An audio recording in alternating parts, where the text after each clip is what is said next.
نشكر الأستاذ الدكتور نصار منصور والدكتور محمد حسن والخطاط حسين الرشدي على هذه الجلسة الثرية. والآن مع كلمة رئيسية بعنوان نقل المنمنمات من المخطوطات إلى الفن المعاصر، تقدمها الأستاذة الدكتورة فيليز أديغوزيل، وهي أكاديمية وباحثة متخصصة في الفنون التركية، وتركز على دمج الأشكال الفنية الإسلامية التقليدية مع الثقافة البصرية المعاصرة، فلتتفضل مشكورة.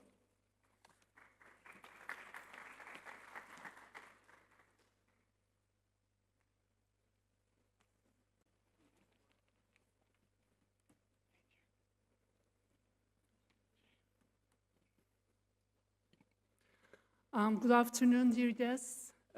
It's a great honor to be here at the School of Calligraphy and Ornamentation.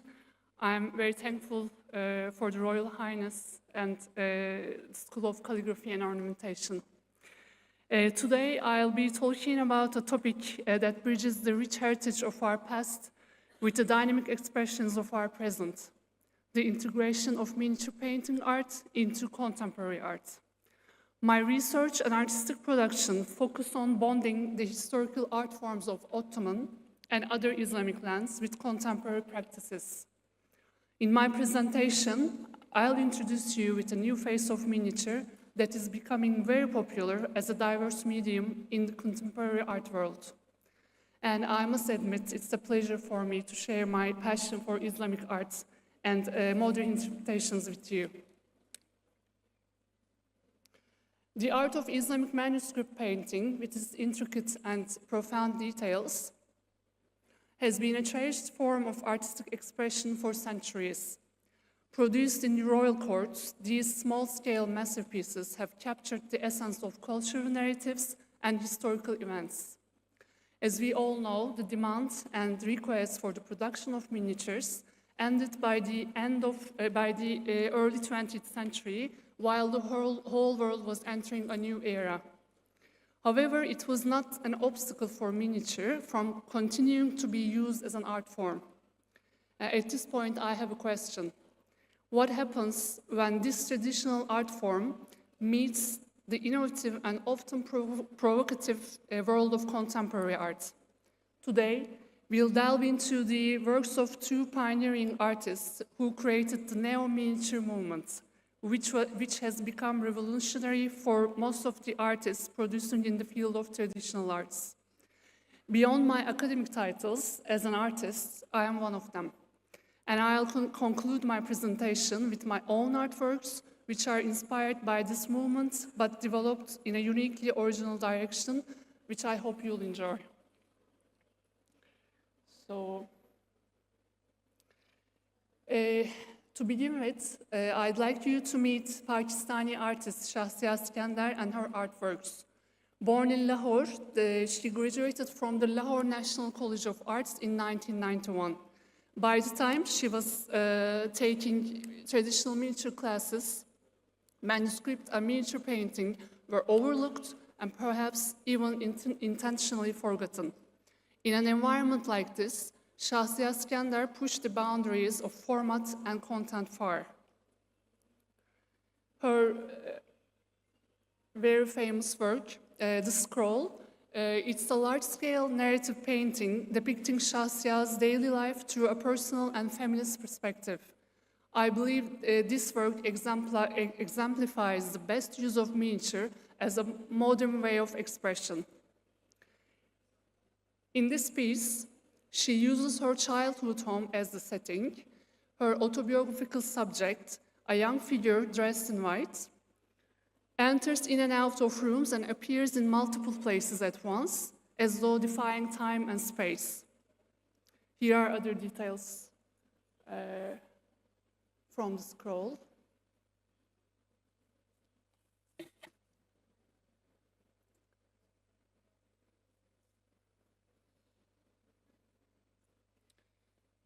While immersed in her training, Skandar also began to observe the complex political landscape of her country along with the global politics. In doing so, much of her work addressed a Western gaze that perceived the entire world as other.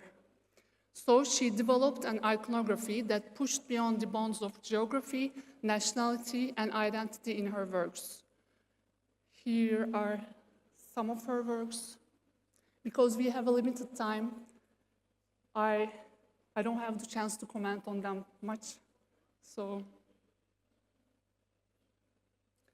these are while she was creating an installation.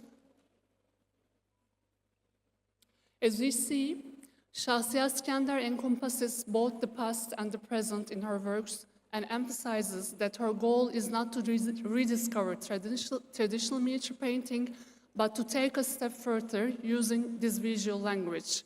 She is now internationally celebrated for bringing manuscripts painting traditions into dialogue with contemporary art practice.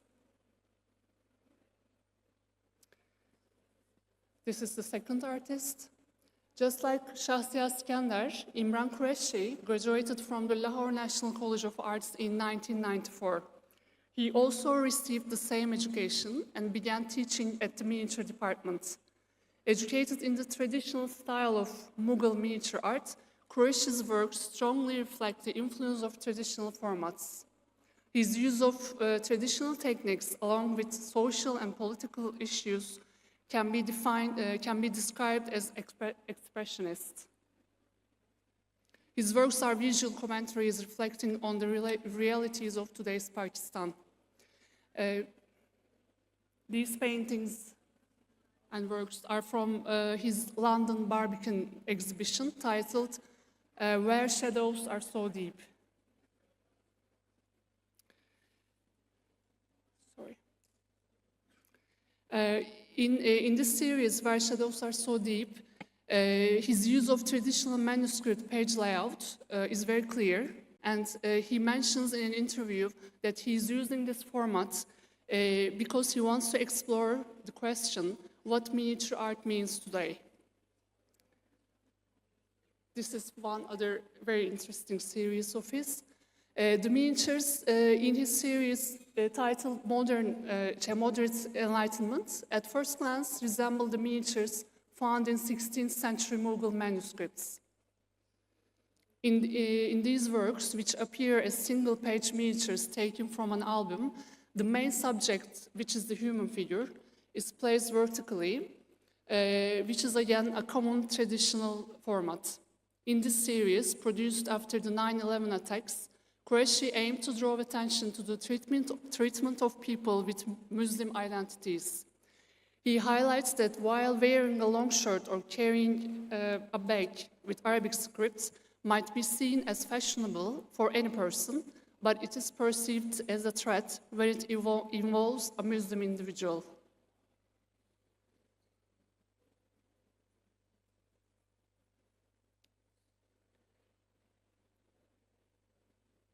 This one again. I think, in my opinion, this one is the most striking work of Imran Qureshi. Here in this installation, his use of stylized leaf motifs, which he derived from the classical miniatures and which would become his signature over time, is particularly noteworthy. The red color evokes blood and violence. On the other hand, the leaf motifs symbolize life. This is while he is producing it. He created this work for the New York Metropolitan Museum of Art's annual Roof Garden Commission. He painted the entire floor with leaf motifs drawn onto a red background, just like in his previous work. In this impactful piece, Qureshi expressed his response to the global violence of recent years, creating a work that resembled a blood-stained garden.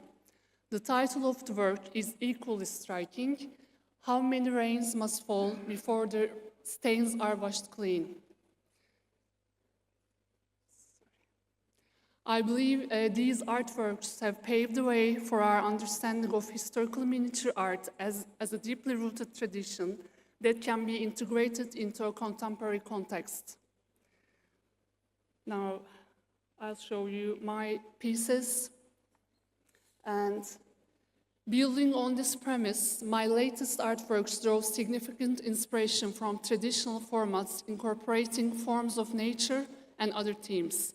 The works that I'm going to show you now include mixed media and different materials, which I hope may present future perspective for the aesthetic possibilities of traditional book arts.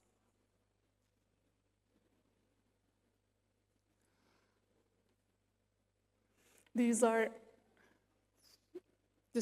is an album. It is called Murakka, and it's a contemporary format at the moment for my works. These are details.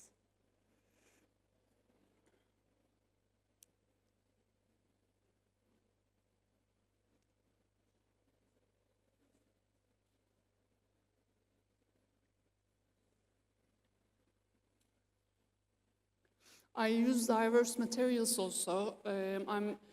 Murakka is a very traditional form and material for us to use.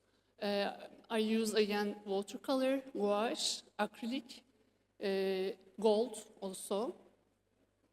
But I prefer to make stains and washes with watercolor and combine these traditional and past images. Some of them are from an exhibition, Angels Bliss called. Some are my individual productions. Thank you for your patience.